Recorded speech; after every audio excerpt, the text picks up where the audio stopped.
afternoon. Thank you for joining us today. My name is Francine Harrigan. I'm the United Nations spokesperson for the UN Ocean Conference 2022. This morning we had an interactive dialogue related to increasing scientific knowledge and developing research capacity and transfer of marine technology. We'll also have a UNESCO press briefing tomorrow on this topic here in the briefing room and the State of the Ocean report. This morning we also heard from colleagues in the briefing room on protecting biodiversity in our ocean and the negotiations around the global biodiversity framework and what's on the horizon for oceans once a new agreement to safeguard nature is adopted by the 196 parties to the UN Convention, which is expected to occur at CBD's COP15 under the leadership of China and to be held in Montreal, Canada later this year in December. Yesterday, we also heard from the UN Legal Council on the areas beyond national jurisdiction treaty negotiations. And this afternoon, there will be a deeper dive into this issue area with the enhancing the conservation and sustainable use of oceans and their resources by implementing international law as reflected in the United Nations Convention on the Law of the Sea in the interactive dialogue. In terms of new commitments, I'll just highlight a few, and I know the Undersecretary General will also elaborate on some as well, but just briefly, the Protecting Our Planet Challenge, a partnership of more than 10 philanthropic organizations, have pledged to invest at least USD 1 billion to support the creation, expansion, and management of marine protected areas and indigenous and locally governed marine and coastal areas by 2030. Sweden has committed to reach 100% renewable production by 2040, including offshore wind energy. This will include a revised marine spatial plan by 2025 also to support increased wind production. The United States and Jamaica announced that they will be joining the International Alliance to Combat Ocean Acidification. But let me now turn to our guest today, the United Nations Undersecretary General for Economic and Social Affairs and Secretary General of the conference, who will provide an overview of deliberations this week. Mr. Liu, you have the floor. Thank you, Francie. Dear friends from media, dear colleagues and audience from the world, as Secretary General of the 2022 UN Ocean Conference, it is a very special moment for me and indeed the global community to interact with you today on the conference.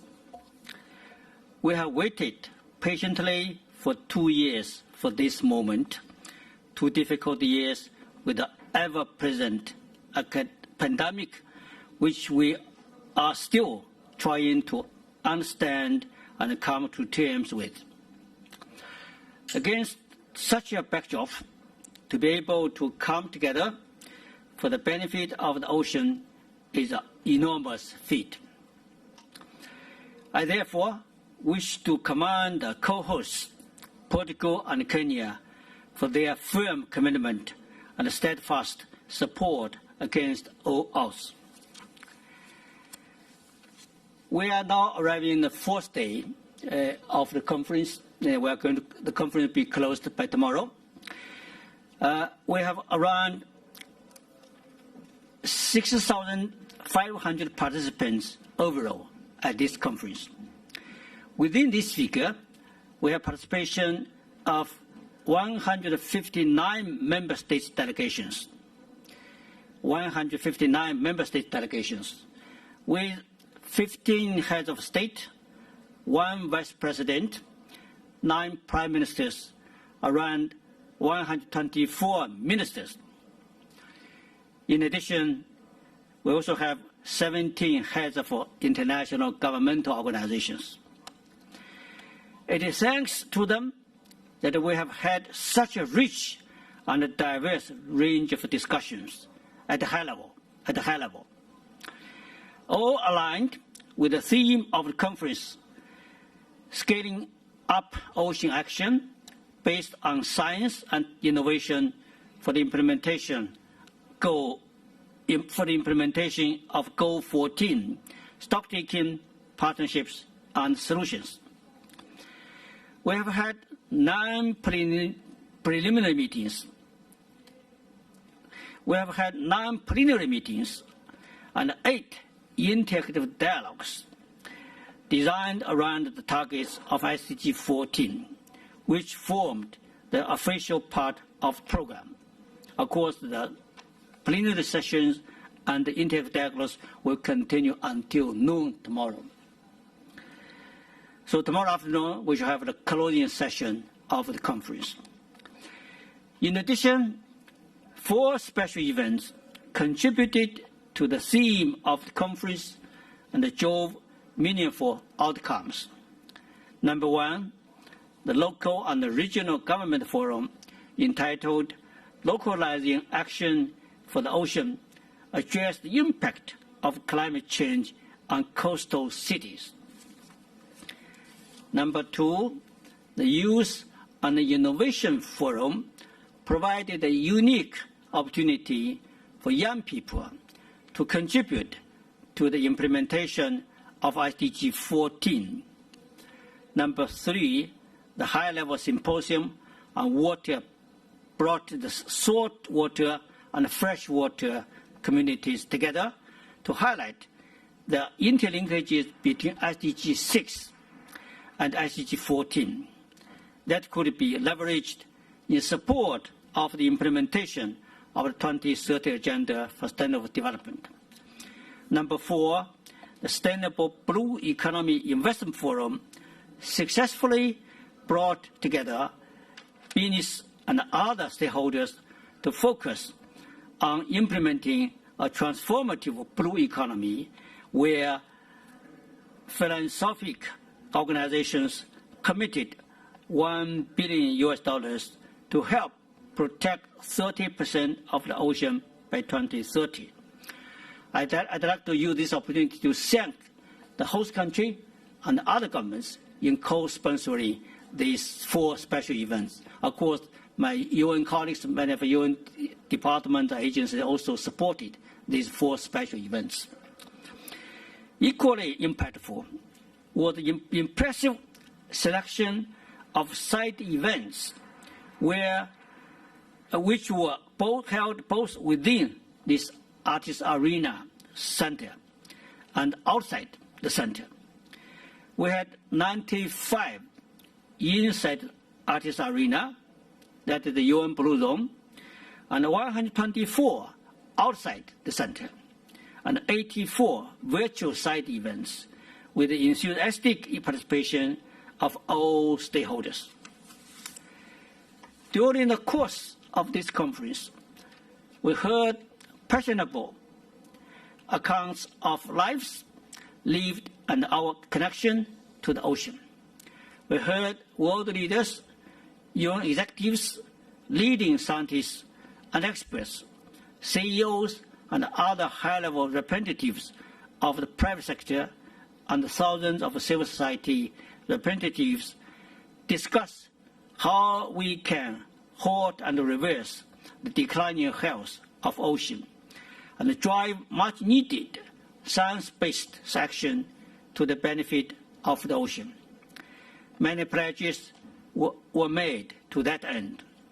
For example, 2 countries in partnership, it means the US and Norway, announced a green shipping challenge for COP27 of climate change. Singapore is also championing green shipping, encouraging carbon accounting by shipping companies and research on low-carbon maritime fuels. India has committed to a coastal clean seas campaign and will work towards a ban on single-use plastics, beginning with the plastic bags. China has pledged to provide assistance to developing countries, especially seas countries, through the Belt and Road Initiative.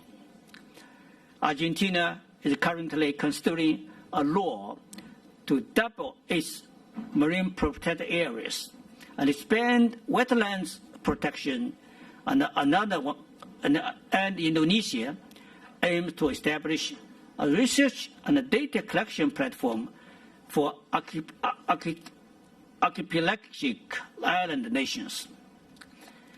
The above are by no means exhaustive.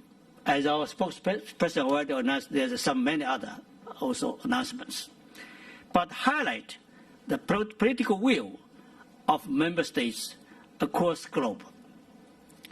These deliberations successfully culminated in a political declaration rightfully titled "Our Ocean, Our Future, and Our Responsibility," which will be formally adopted tomorrow afternoon during the closing session of the conference.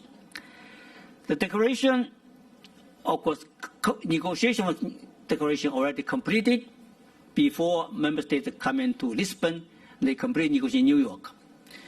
The declaration recognizes the devastating impacts of the COVID-19 pandemic on ocean-based economy and ocean health, including increased plastic waste. With that in mind, the declaration welcomes the outcome of the recent United Nations Environmental Assembly to develop an internationally legally binding agreement on plastic pollution, including in the marine environment. The declaration also connects ocean health and human health, which is critical in the context of a lingering pandemic. I'm particularly pleased that while committing to taking science-based and innovative actions, the declaration recognizes the importance of indigenous and traditional and local knowledge and the need for further support to developing countries, especially regarding capacity building, financing, and technology transfer. It further calls for full, equal, and meaningful participation of women and girls. The declaration reaffirms the importance of implementing the Glasgow Climate Pact and commits to reducing greenhouse gas emissions from international maritime transportation. The declaration also recognized the ocean climate biodiversity nexus and calls for ambitious, balanced, and transformative post-2020 global biodiversity framework for adoption at the second part of COP15 of the CBD.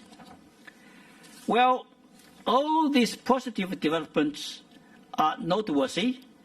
The declaration deeply regrets our collective failure to achieve targets 14.2, 14.4, 14.5, and 14.6 that matured in 2020, and renews our commitment to taking urgent action without delay.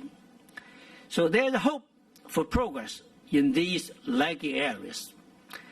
Less than 2 weeks ago, the World Trade Organization secured a deal to curb harmful fisheries subsidies. This deal has been more than 20 years in negotiation and marks a win for addressing overfishing and reaching SDG target 14.6. Director General of the WTO also briefed this successful conclusion of negotiation at the Sustainable Blue Economy Investment Forum. Dear colleagues, voluntary commitments were a significant legacy of the 2017 Ocean Conference. And this has been carried forward with the member states committing to implementation and proposing further commitments. So in addition to what has been mentioned by our spokesperson right now, let me add a few more. For example, Portugal, our host country, registered a commitment to ensure that 100% of fish stocks are kept within biologically sustainable limits. They have also recently legislated the largest marine protected area in Europe and the North Atlantic around Selva Gaines Islands near Madeira. Australia announced that it would invest $16 million on a regional action plan for waste management in the Pacific. The Development Bank of Latin America announced a voluntary commitment of $1.2 billion to support projects to benefit the ocean in the region. So these are just a few highlights. And more commitments are being registered daily. So I think they registered within the conference, and the more important, they are going to follow up after the conference. So colleagues, what both conference, the Ocean Conference and the emerging voluntary commitments have shown is that ocean is everyone's concern. It's not just an issue for governments, but for everyone, every individual of human beings. I would urge all those who have made voluntary commitments to join one of the communities of ocean action that established during the first Ocean Conference in 2017, and continue to be effective, and to stay engaged in these communities of ocean action. The more we engage with each other, the more we can mutually learn about what kinds of actions that work and that can be further scaled up. We also urge everyone to report on the progress they have made and to share their work with us and the broader ocean community. So going forward, it would also be to improve the scientific basis for our ocean action and related decisions. We have to improve the science policy interface and engage in scientific partnerships that build capacity through mutual learning.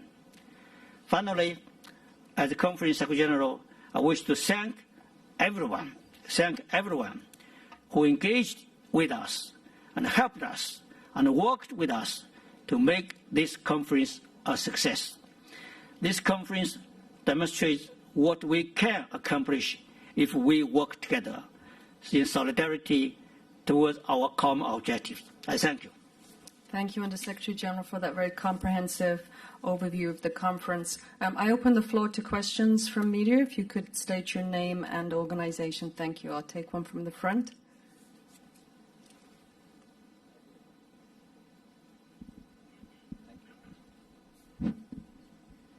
Thank you very much. Thanks to all. My name is Humayun. I'm from Bangladesh. My channel is the today's one is 24 and the South Asian Times.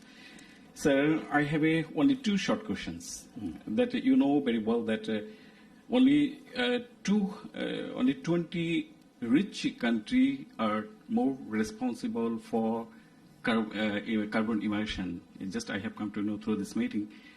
So my question is whether the developed, rich and powerful countries have come forward in terms of preventing environmental pollution and protecting marine resources through the Oceans Conference. My second question is just one economic question. Whether any funds has been raised through this UN Oceans Conference on the basis of constructive efforts and consensus to save the less development in small countries and islands affected by the climate change. Thank you very much.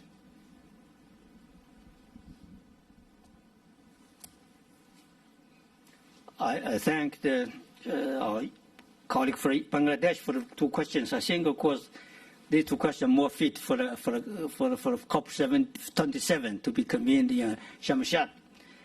Definitely, I think that there has been a clear principle enshrined in UNFCCC, and also in the international agreements agreed by my member states. That definitely, I think, to be developed country parties and these leading countries, emerging countries, they are really already taking the lead in response to the climate change.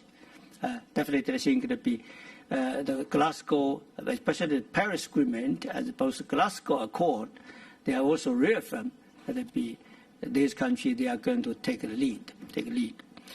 But of course, important to be for the developed country parties, you also need to take the lead and to live up their commitment to provide financial assistance to developing countries.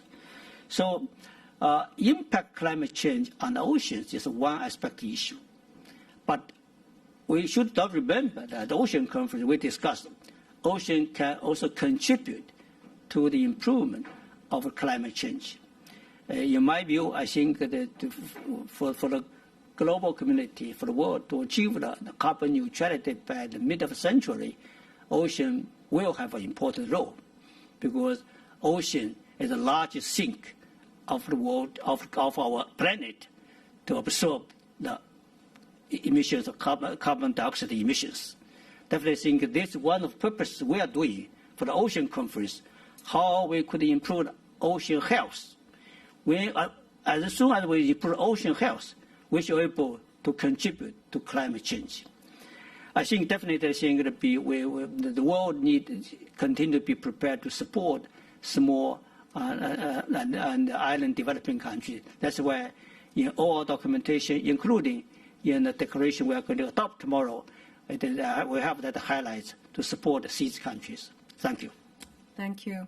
I'll take a question from the back of the room.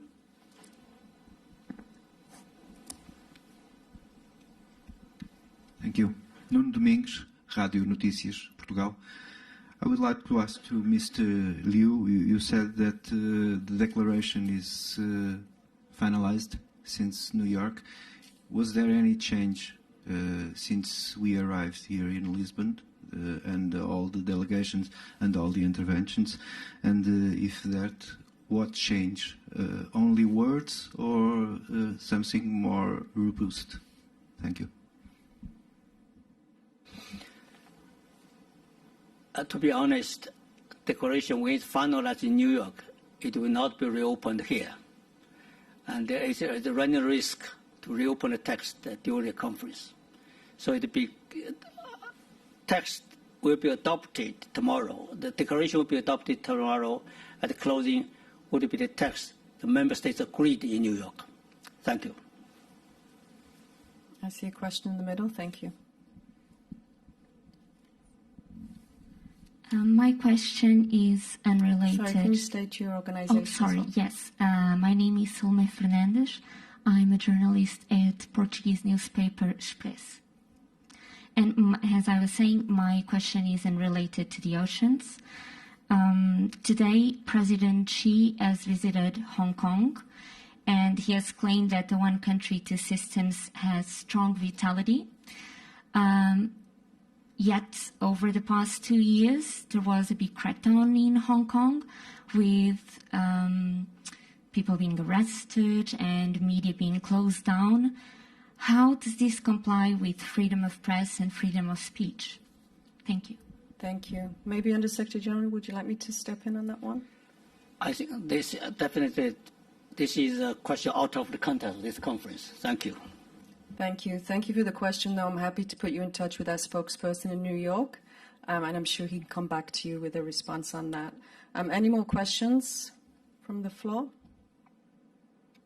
If not, let me thank the Under Secretary General Liu for joining us today and for everyone for joining us here in the room, but also online. Thank you. That ends today's briefing.